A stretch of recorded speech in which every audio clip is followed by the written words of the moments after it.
పాపాన్ని చులకనగా ఎంచొద్దు. పాపం ప్రమాదకరమైంది.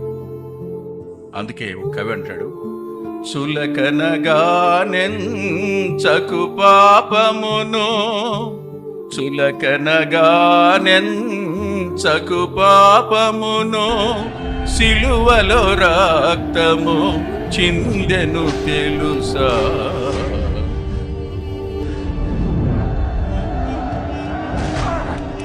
సిలువలో రక్తం చిందే అంత పాపం యొక్క పరిస్థితి.